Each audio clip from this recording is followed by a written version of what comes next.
Werepig presents Man Nuts. This episode, Woods. Hi, it's me, the Funky Werepig. It's springtime, and if you know anything about me, you know I love communing with nature. I love the smell of the fresh... Welcome to the No Pencil Party. You can join at home. Come along and bring your friends. Here the party never ends. Welcome to the No Pencil. Never have to feel alone. Go ahead and shake your butt. No one here will get a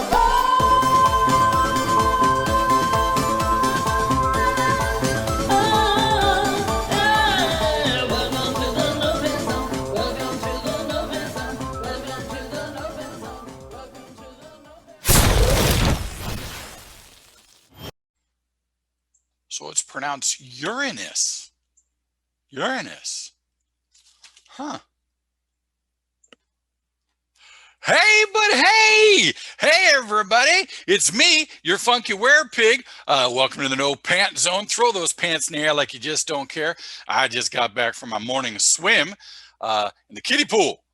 Neighbor's kiddie pool.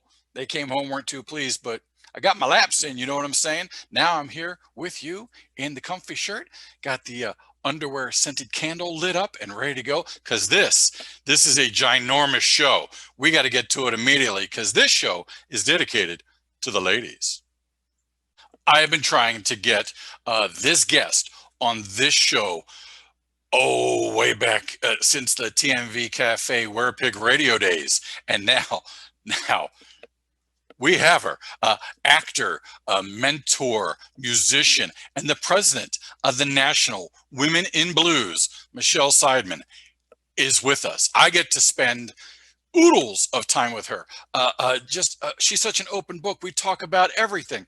We talk about Michele and the Midnight Blues. We talk about some of the hardships she went through. And we talk about old man butts. Michele is nothing if not an educator. But she does so much. She just finished a movie called Mercy, a supernatural thriller, which I dig. And then everything, you know, from the classic iconic movies like Empire Records and TV series like Dawson's Creek. And it just keeps getting better. Our musical guest tonight is KAT RIGGINS. She travels worldwide, touring all over the place, delivering the blues. She just got finished hosting the Women in Blues virtual showcase. And when you hear this voice, you're going to fall in love just like I did. How this show came together was amazing. So I'm talking to Michele. I'm in seventh heaven. During the middle of the interview, all of a sudden she says, "Wait, I get to pick the musical guest, right?" And I said, "Yeah, you're damn right. I mean, you're the National Women in Blues. The access you have to talent is amazing." So she says, "Okay, hold on real quick." Pulls out her phone, pushes speed dial, and says, "Hey, KAT, talking to the Funky Werepig. Would you like to be the musical guest tonight? I don't know, something live on stage? Oh, that'd be awesome. Okay, cool." Like that. And just goes, "I just got you, KAT RIGGINS." Just like that.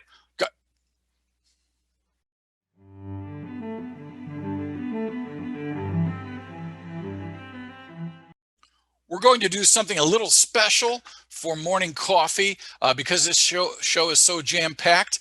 We're going to bounce it back into its own individual show next week, featuring one of my favorite people, my bong brother, Skip Novak. You guys might remember last Thanksgiving, we did a comedy skit asking, what if the Food Network dedicated a show to stoners? We called it Munchies. And for Thanksgiving, I think we stuffed a turkey full of weed and Fritos.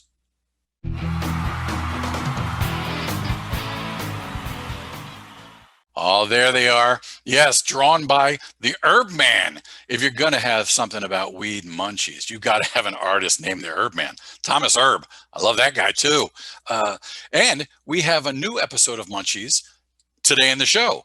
So that's going to come up later with our famous Bong brothers. You know, before there was a 420, before all the states started legalizing marijuana, there were two rebels who would break into a radio station late at night after it had gone off the air with a show they called Bong Hits. And this went on for years, always on random nights so the cops couldn't catch them. I'm not saying I was one of the people, but Skip definitely was. So if you would, make sure you catch Morning Coffee and its own segment coming up next week. My Werepig senses are picking up Old Spice aftershave and cream of wheat. That can only mean one thing.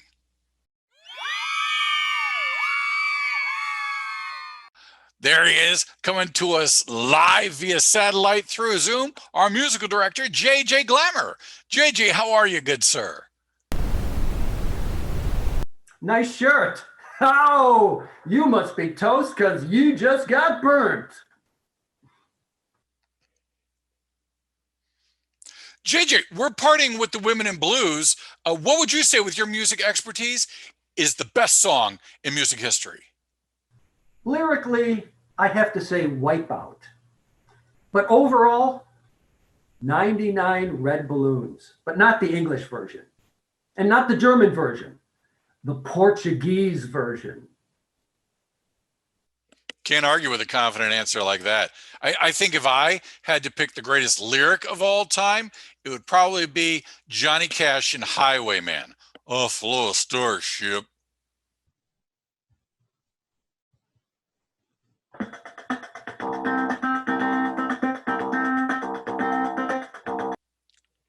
Well, this has been a good conversation. Would you be so kind as to play us out of here, good sir? And do you have anything that fits the blues? Yeah, I got an introspective side. This is a song I call Stalagmite in My Heart.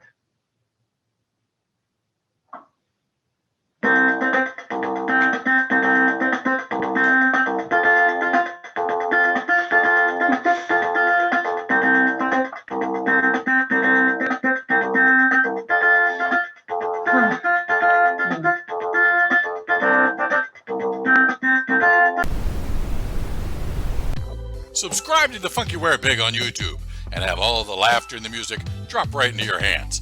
It's May, and that means we have another Barnyard Bash right around the corner, and we celebrate Mother's Day. Remember, if you spell mother with a U, you can send me a card too.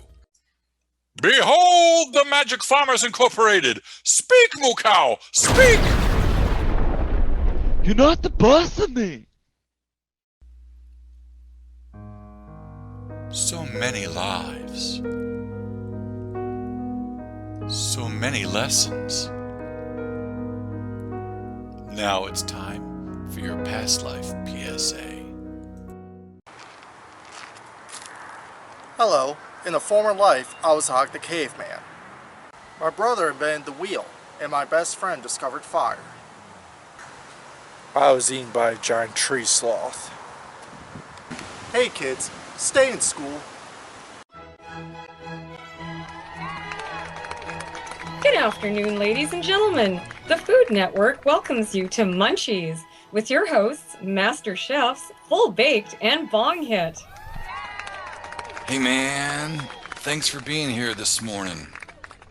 Yeah, definitely. And where'd all these people come from? Tonight, we're going to teach you how to cook up something special. Perfect for those times when the weed is your friend. The world needs more friends. And igloos, because those Eskimos got nowhere else to live. Exactly. So we're going to be whipping up this little delicacy, mustard on a Pop-Tart. First, you need your Pop-Tart. Any flavor. I prefer one with fruit filling. That's much healthier for you. And healthier too. And you can prepare this in a toaster oven, a real oven on a baking sheet, a wok, or a microwave set at 2 seconds, but no more than 1. Like so. Could you cook it in a bong? Sadly, no. Can anything be cooked in a bong? Yes, my friend. Magic. You, sir, have brought a tear to my eye.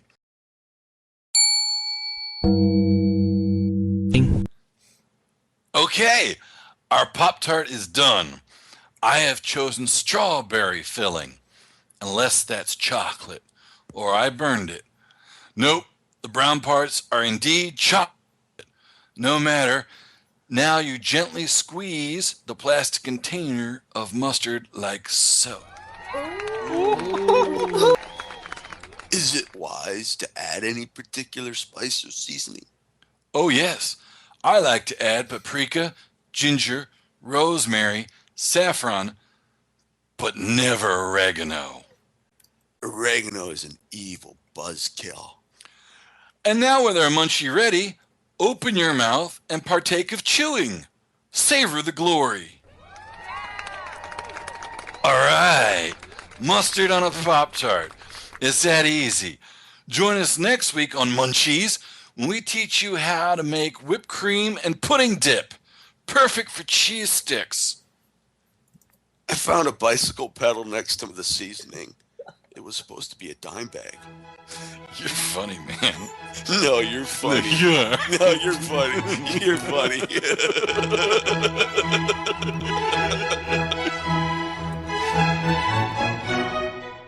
The Legend of Ugly Joe.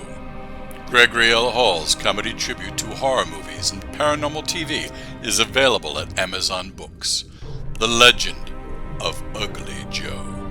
Get your copy today, or Gregory will date your mama. Want the best in indie music? Head on over to tmvcafe.com and tell them the Werepig said, "Alright, baby."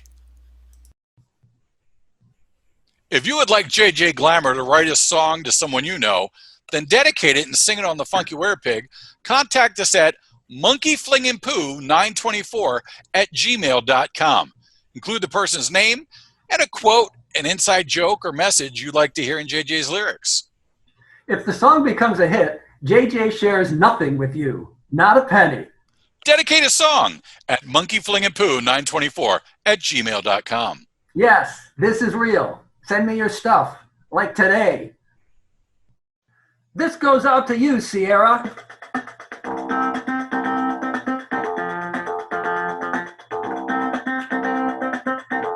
You know who my favorite buddy is? Brittany. Could you go tell her, please?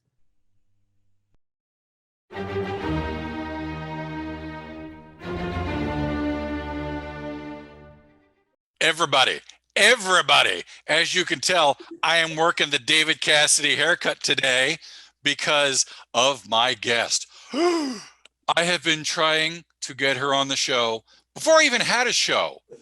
When I would just sit there and talk to a hairbrush and say, one day when I'm an interviewer, she's number one on the chart. Today I have. She is an actress, a director. She is a kick bahookie musician who turned that into a gigantic love of a tonnage of musicians. Her unselfishness is just there's no limit on like me. I'm very selfish. That's it. She's like that. She is the president. I should just leave it there because one day she will be. She is the president of the National Women's in Blue. Women's. Did I get that English degree? Did they ever send that to me? Okay, good. She is from the National Women in Blues. The president, Michele Seidman. Did I do that right? Yes. Yes, Gregory, you got it. We were talking before the show about friends of mine who say your name is Seidman. And I kept saying it's Seidman, and then it got in my head, and I was like, "You're going to screw it up introducing her, aren't you? You're going to screw it up." But I can't say women's plural, but Seidman I got. How are you? Why are you even here? I would have left by now. Well, I'm fine, and I'm here because I was excited that you asked me to do this. I thought it was really cool. And you know, considering that you do this all the time, you know, I don't get to do the interviews all the time, especially usually it's very specific. Oh, we're going to talk about this and this only, or we're going to talk about this and this only. You want to talk about a bunch of stuff. So that's also exciting for me. I love doing the things I do. I love helping the people I help. And it does make me feel good. I mean, I don't have children. I got to leave some legacy behind. So if I made somebody else's world better, that's almost the equal to having kids of my own. So, Well, like my women in blues, they're all my children. It doesn't matter if they're older than me or younger than me. They're my they're my babies. I can see that. I can see that. Because, I mean, the work you have done to create this whole entity, I will say two things. One, it is amazing. How many people do you have in the Women in Blues? Well, our group on Facebook has just under 7,000. We have literally hundreds, if not close to 1,000 or more female blues artists. Okay. Would you at any time be willing to make a trade? You have so many of your children in the Women in Blues. Wait, you want me to trade my children? I have two very strong boys. I'm open to negotiations. Well, you know, we all have a lot of estrogen in the mix. Maybe a little testosterone won't hurt. Then again, we do have honorary bluesmen. We actually tell them they've got honorary ovaries. So maybe the boys can earn their honorary ovaries. I'm sorry, I didn't mean to make you spit your drink there. Almost spit out my Zima. Oh.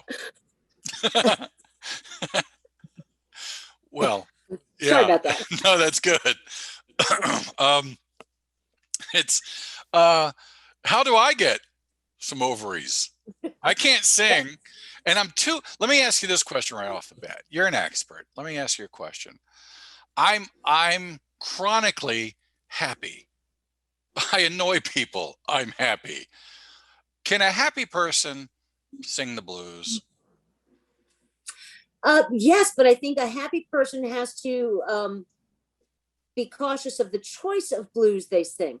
I mean, but you can also take happy things and tell them in a sad way if need be.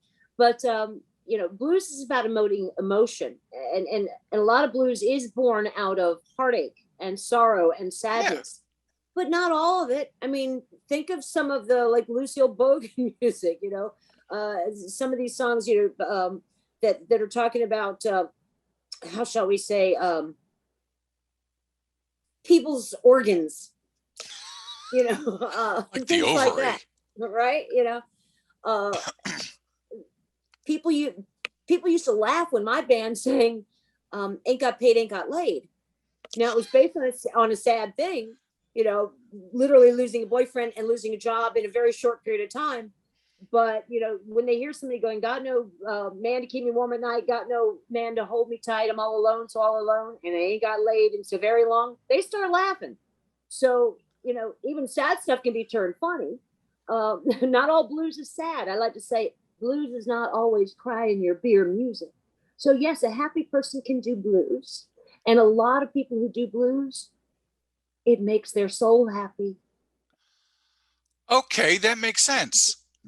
That makes sense because I've met some people who sing the blues, and they don't walk around moping all the time, you know, like a high school person at prom. They smile sometimes. I've seen it. If it means anything, because I can only speak to my own experience on this. I had done a lot of different types of music throughout my lifetime before I had my own blues band, and I used to say to people, it's like I found my musical journey home. Like the blues was chasing me. Like the blues was saying, you belong right here. And when I found it and I started doing it, I was probably at one of the happiest points of my entire life, because it was a sheer joy to get on the stage every night, as opposed to other things I did where I'd be like sick to my stomach and I'd be nervous. When I got up and did blues, I was like ready to just talk to each and every one of those people sitting out there about the songs that I was doing. And when I was singing the lyrics, like try to get them to them in a way that they felt them too. And when I got off the stage, I was happy. Happy. This is Michelle on the Midnight Blues. Yes. I've always considered the blues to be, you know, that grassroots, that working class. You know, everybody wants to be a rock star, but you are a blues player. Does that make sense? Yeah, actually it does. I mean, and we have people who go from blues to rock and rock back to blues, but honestly, anybody who understands music and understands music history and music theory knows that without blues there would be no rock. And being in the blues world, again, it's almost like it's a calling, like something about your body, your soul, your heart, your brain tells you you've got to be there, and it's where you feel comfortable. So I agree with you. You know, it's a calling. You hear that? The president agrees with me. Mark it. Yeah. I brag every chance I can. They give me no respect. So I need you as my PR person, man. You make me sound great. yeah. Now, speaking of callings, getting back to the women in blues, there was a snippet I read somewhere, I think, that you had gone to a festival or a concert, and there were something like 50 something acts. And out of those 50 acts, there were maybe like 4 women in the whole lineup. And that, as the story goes, inspired you to do something about it. Is that true? It's 100% true. And in public forums, I don't say the name of the event. I've maybe once or twice told people, but they had 55 bands on 4 stages and only 4 women in the lineup. And what was interesting was there were lots of artists playing on the streets. Because there were thousands of people, this like main streets shut down for any cars. There are thousands of people walking through the street. And I found, as a matter of fact, somebody who was recently on a late night talk show as a featured artist, I found Valerie June playing on the street. I found Kelly Taylor, otherwise known as Big Red, and the Soul Benders playing on the street. I found a woman named Juke Joint Judy, this older woman who came back to blues, who was playing guitar with every old school blues man who wanted to play with her on the street. When I left there, I could not get it out of my head, and I'd gotten their contact information and even sort of alluded to that while I was there. Came home and I already had a club booked for something else that fell apart, an event I was helping promote. And I went, you know what? I've got the space. Can I come up with the money? And most of it came out of my own pocket. I got a little sponsorship, but most of it came out of my own pocket. And I flew Valerie June in. I flew in Michelle Lundeen. Big Red was driving in, so I sent them some gas money. Grip Pixies, same thing, sent them some gas money. They didn't get a big paycheck out of it because I didn't have a lot. They knew that. The first event was put together in 6 weeks' time because of the event with 55 people and only 4 women on their stages and incredible women on the street just trying to get noticed. And I was like, are you kidding me? I'd had managers tell me nobody wants to hear a woman sing the blues. I'd had radio people say, oh, no, we don't spend much of that. Women, people don't want to hear it. What's crazy now is how many radio people have been reporting back to me, because we've been doing this since 2006, right? It's now 2020. Multiple stations have gotten back to me and said, our largest viewed show of the year was the feature on female blues artists. They're now making sure to keep female blues artists in more rotations in their regular shows. We're seeing more women work up the charts. It was crazy because you look at pop and rock and mainstream music, and women were everywhere. Everywhere. You had Bay and you had Taylor and you have all these incredible, you have Cardi. I mean, you have all these incredible women out there, right? But in the blues world, women were being ignored. We are changing that as fast as we can. Our motto is we're leveling the field. We're trying to level that playing field. And we're seeing changes. It's not as good as we want yet, but I also have to say some events down in Florida, in Georgia, California, Colorado, they've now, because of us, and they've even said it's because of us, we spurred something, that they've now had their own women in blues events, or at their mainstream events, they do a feature night of nothing but female blues artists. There's now in Australia, the Melbourne Blues Appreciation Society has started their own Women in Blues, and they're doing workshops and seminars and putting on events. And so we're seeing more and more growth in the promotion of the women and education of the women, and more gigs and hopefully better pay and more royalties off their music when they're up on the charts, as opposed to being ignored on the charts and not being spun. So we're making a difference. We're not there yet, but we are making a difference. You had launched Women in Blues like 2006,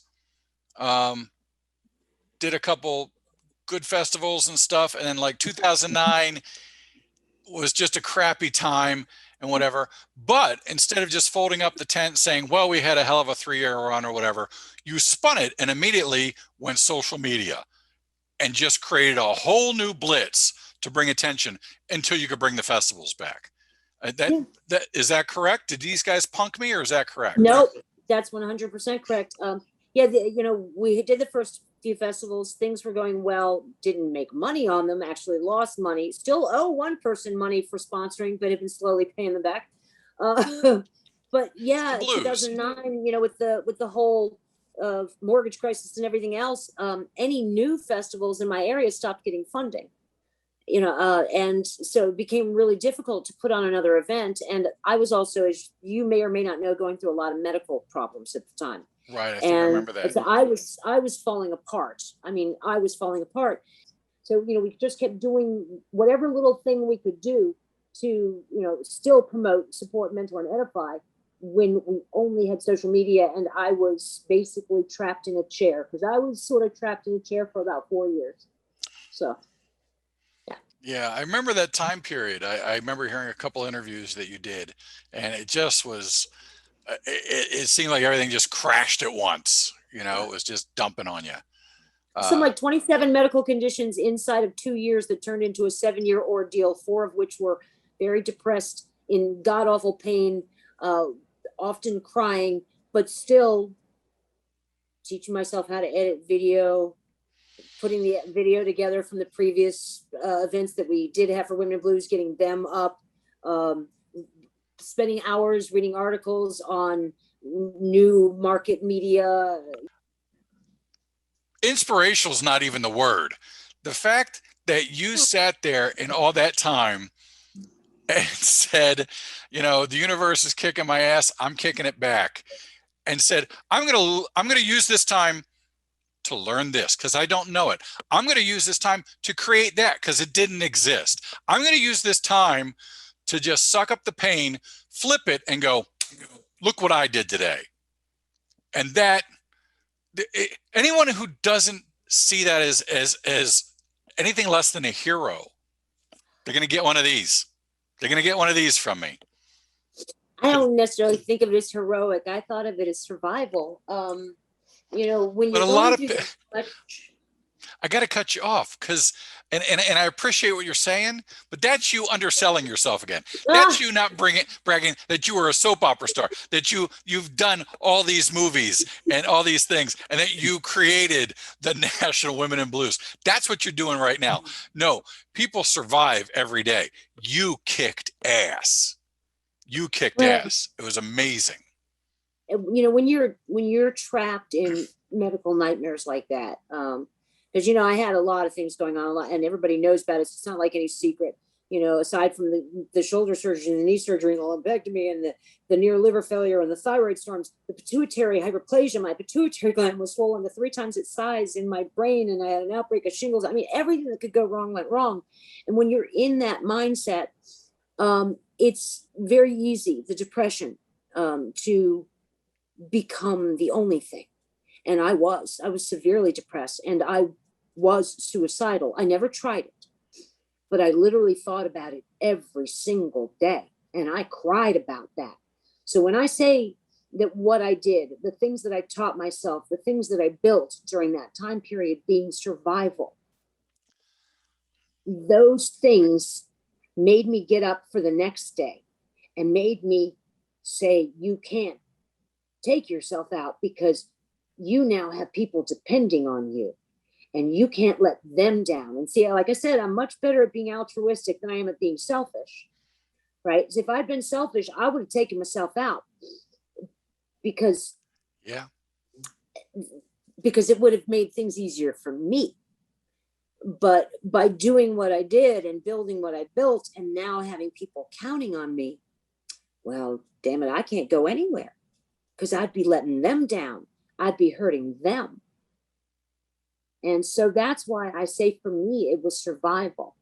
You know, the same with teaching myself stuff, because by teaching myself how to do a bunch of new stuff, you know, I even taught myself how to do stop motion animation and green screen work and some basic lighting stuff. I still really need to take some lighting classes, but, you know, all of those things also gave me hope that when I got better, which I didn't believe I would at that time, but when I got better, because I was trying to fake it till I make it, I would have more skills and could do more things and achieve more and help more. And so to me, there really was nothing heroic about it. It really, to me, and from my perception, from where I sat in that dark depression, wishing that it would all end, this really was survival, because it did give me the tomorrow and the next day and the next year and the forward thinking, as opposed to I'm done. And so, yeah, it kept me alive too. So as much as, you know, and I maybe understand your view. Maybe if I was on your side and looked at it, I might look at it differently, but I can only see it from my side, right? And my side, it was survival. So, Well, you made me cry, damn it. Then let me change the narrative just a little Okay. bit, and I will talk one-on-one with how you inspired me. There is something that I always wanted to be in my life, and I was afraid to do it until I saw you do it, and I said, Michele, thank you. I mean, you couldn't hear me then because you wouldn't talk to me. But I said, thank you, Michele.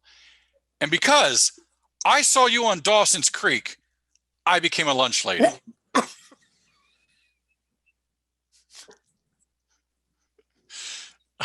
I became a lunch lady thanks to you. So thank you. All right, smartass. I'm surprised you've lasted this long. Most of my guests tap out after about like they wait for the introduction and then go thank you and then they sign off. So this comes from the boy childs from their research. As an actor, which was more fun to play? Churchwoman, nudist, or granny MC? They would pick roles that were very, I shouldn't use the term small roles, but basically day player roles that don't have a lot of meat in them. So to be honest, none of those would be my favorites, but I guess if I had to choose between them, let's see, what was it? It was Granny MC, Churchwoman. Granny MC, Churchwoman, and nudist. Probably nudist, mostly because I made it very difficult for half the crew to get a look at anything. It was always know your angles. Well, you know, first of all, you know, I wasn't completely nude playing a nudist. I was actually wearing, you know, a thong, and I had a robe for in between takes. But they had me do my lines sitting in a chair and gave me a magazine. So it was like I had the robe down the side, so, and then the arms here, and then the magazine here.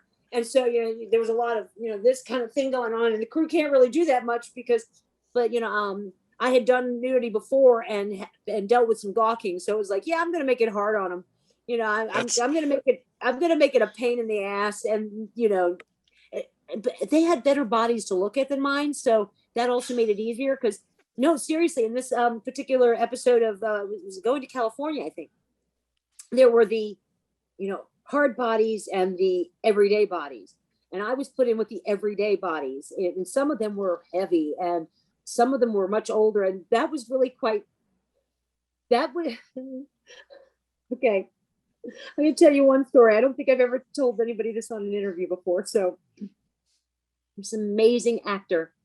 He's since passed on. His name is Moses Gibson. I first became aware of Moses when I was a child. He was from my area of Virginia, and he'd done stage work with my father, because my father also was a stage actor. And so when I saw his name on the call sheet, I was just like, oh my goodness, Moses. I mean, I've known this man my whole life. He was one of the nudists. So seeing somebody that you kind of looked up to your entire life naked from behind is not something that should happen in this world. Was he in the hard bodies category? No, he was already in his 70s. He was already like in his 70s. Yeah. Yeah. Yeah. I was not ready for that. Well, that's the more you know. Older men's backsides do not hold up well. They just don't.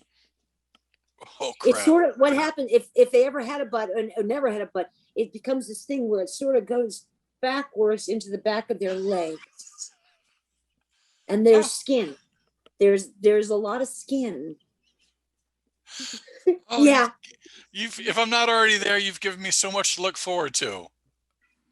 Well, you know, that's why I like to remind men when they talk about our sisters going south, go ask your grandpa why he can't wear short shorts anymore. Everything gets affected by gravity. You do know that we do this show, The Funky Werepig, in the no pant zone. Thanks to you, it's going to be the... See? Yeah, I will remain seated. I will just say that. Now I've just got cast in a comedy feature film, and I'll be playing the character Gladys, who is an old drunk golfer. So that should be fun. Yeah, and it's a comedy, so I'm looking forward to that. You know, you golf? So, not really. You know, when I was a teenager, I tried, and I actually could drive like 300 yards. But after having been in a car hit by a fire truck when I was in my 20s and all the hip damage and now shoulder surgeries, I'm basically, if there's such a thing, a triple or quadruple bogey golfer. You know, I tried to go play once, you know, after all of the injuries. And I think when I hit it the first time, it maybe went about 75 yards. I could throw the club further than I can hit the ball. Right. So you got me beat. So could I, even with the shoulder surgery. No, I think it took me 12 hits to get into the hole. And it was like, okay, yeah, no, we're not good at this at all anymore. And I don't know if I would have been if I tried to learn to play before all the injuries, because early on when I tried it, I could drive a ball pretty far. I don't know if it was accurate, but my distance was good. So who knows? But no, I suck at golf. But this is where you work with intelligent people. They've probably seen your golf game, and then they said, "What if we make her a drunk golfer?" You explain how bad she is. These people you're working with are genius. I love them. We only do about 10 major, we call them barnyard bashes. The big shows in the Funky Werepig. I would love to dedicate one of those shows every year, lock it in place, that it will always spotlight and be the Women in Blues show. Are you kidding? You're asking me this. Should I hang up now? Quick. She's about to hit me. I can't believe you asked me this, and you know what the answer is? Hell yes. Yeah? Oh, yes. Yeah? Oh, yes. Oh, man, I think it'd be amazing. And if you're going to help us promote these women and get their names out and have more people hear their music and get to know who they are as people, and you're helping us support, promote, mentor, and edify female blues artists, the answer is a resounding yes. Yes, thank you. Again, just to I want transparency. It's the day and age of transparency. I run all of this off of a Commodore 64. And my boy child 1.0 is right here riding an exercise bike. And that's how we power all this. Hey, boy child. So I just want to let you know what you're getting into. No, I think it's amazing. And yeah, no, I'm actually honored that you would ask. And it helps us do more for these women, because you've got a platform that will bring them to some people who maybe would not have otherwise discovered them. And that's a beautiful thing. So thank you. I love them. I love the work you're doing. I love the talent you gather. Like I said, I got to see the virtual showcase this past year. So as bad as everything was in the world, there were good things that came out of it because I don't get to go to these live events. I got to see 50 amazing talents. The Boy Childs, I watched it when it first came out, and then I asked the Boy Childs to watch it with me. I was like, you have to see this. This is amazing. And I was like shouting out names. I was like, write down that name, write down that name. And I think you had maybe 50 people, something like that. And I had, how many? It was 37 performers. Then there was also another 6 or 7 female blues artists. So it was over 40 women, but Right. 37 performers. Okay. Okay. That makes sense. I have 36 names on scattered things. I was like, write that name down, write that name down. The one person, and they know who they are. The one person who I didn't write down was an amazing talent, but just kept giving me the stink eye every time virtually. And she knows who she is. I'm not going to name names, but I'm just saying I was digging the music, but every time I look up, they right at me. So I'm like, well, that name doesn't get on the list, but I'm just looking at these are, I don't want to mention just the ones on this paper because there's paper scattered everywhere because they were absolutely brilliant. But there were some that I just, oh my God. And then there were others that I was like, oh my God. And then there's the one. So And well, you know, and technically you might be right on the 50 thinking about it. Because like, for instance, Erica Brown. That's one of the names on the list. Erica Brown performed with other women. Was it 4 or 5 of them? Acapella. Yes, that was beautiful. And I'm blanking all of a sudden, although I remember that Sonny has played with her. I'm blanking on a name. I hate that when that happens, but that was a 4-woman band. And then Laura Chavez actually was on 2 different artists' performances. So you're probably right. There were actually about 50 female blues artists. And I'm missing the numbers because I'm looking at the numbers on the list. Right. Where these women also brought other women in with them, you know, and that to me was amazing. Carly Harvey, I think, also had a female guitar player. Then Soulful Femme, that's Stephanie and Jeannie, I'm blanking right now, also back to Nisi. And I mean, it was pretty amazing. And then you had artists like Gina Coleman with her guys should be earning some honorary ovaries. Is that the Misty Blues? Yes. Oh my God. Oh my God. I will. Okay. My wallet's empty now, but I have a card. I will mail you this card. Gina, are you listening? If you can get me the Misty Blues band, Gina, and oh my God! I'll give her a message. See if I can get her to, be one of your musical guests. I would. Oh my God, I would love that. Speaking of musical guests, isn't this week's musical guest actually from the National Women in Blues Showcase, who is actually our featured artist and MC, KAT RIGGINS? Yeah. She she's dynamic. I don't want to say she owned it because it was a collective, but she walks the walk. And then the way she introed a lot of the artists was just beautiful. By the way, she's like something like, I can't remember if it's like 5'2", 5'3". She's this tiny little package. Oh, that's awesome. But and then just sing like that. And energy of a 6-foot woman. That voice comes out of that at 5'2". Yeah. I was surprised when I met her the first time. And I kind of remember flashbacks when I was younger, people going, I thought you'd be taller. You know, I'm average. I'm like 5'5", right? Me too. I was expecting her to be taller.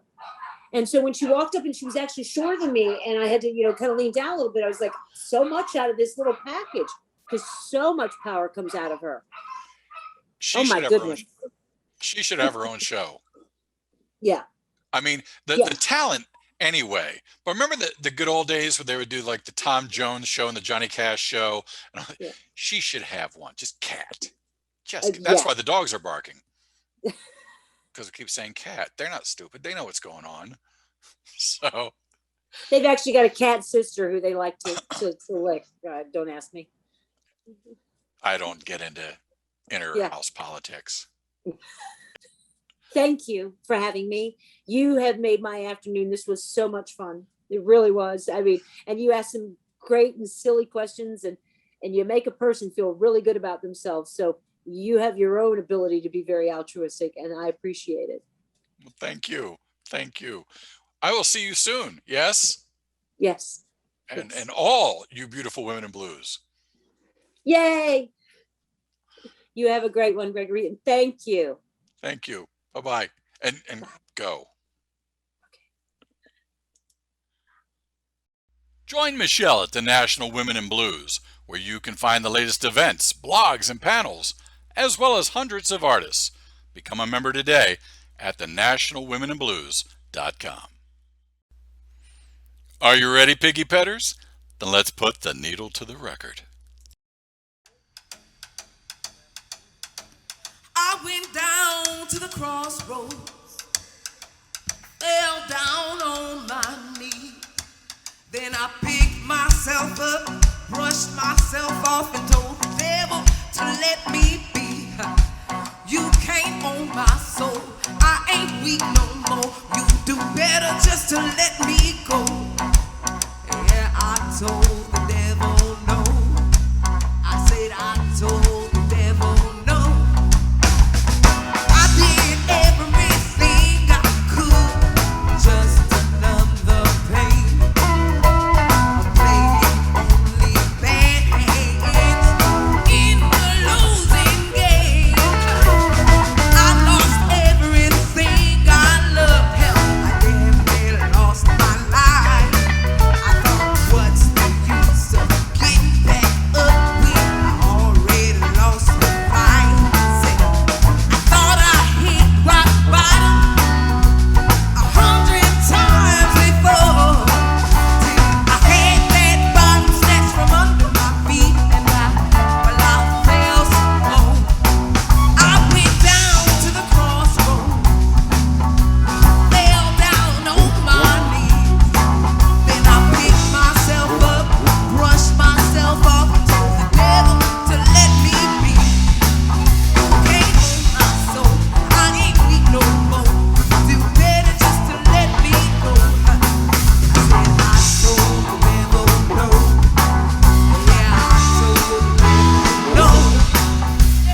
Thank y'all so much. To enjoy KAT RIGGINS' music, videos, and to check in on her upcoming events, join her blues revival at katriggins.com.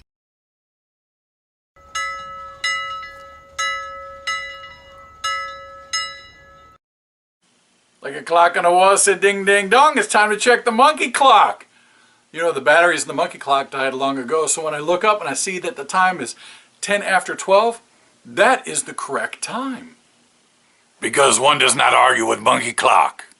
Roinks and hugs to our special guest tonight, Michele Seidman and KAT RIGGINS. Michele, you were so elegant and fun and real. And it's such a rare treat. So make sure you don't pull back out on this and you already start booking your Women in Blues show for the next season with your Werepig. Your Werepig. And then KAT, again, you blew the roof off the place. You kicked bahookie with your song. Next time, however, you got to stay for the whole show. The whole show.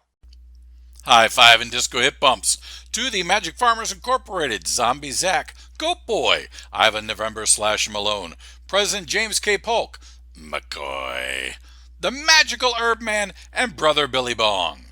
Don't forget to catch the special edition of Morning Coffee in the next week or two when I dish the dirt on many possibly illegal activities that were done in the presence of my sister wife, Skip Novak. Is anyone else hearing that?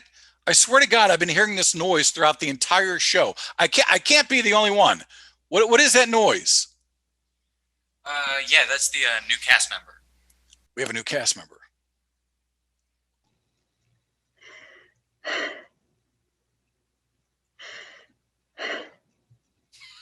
Oh, I think she'll fit right in. One of us, one of us, one of us.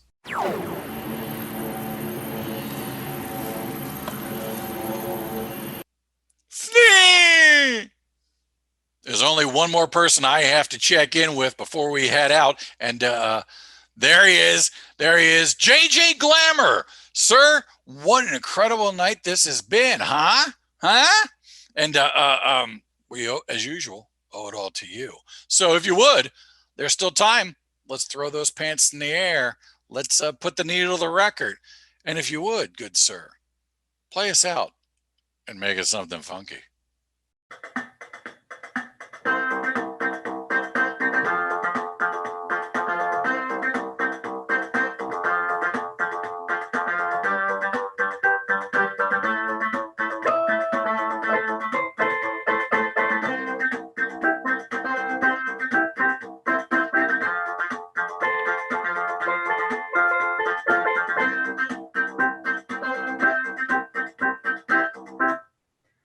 Some people like to sing in the shower, but I like to beatbox.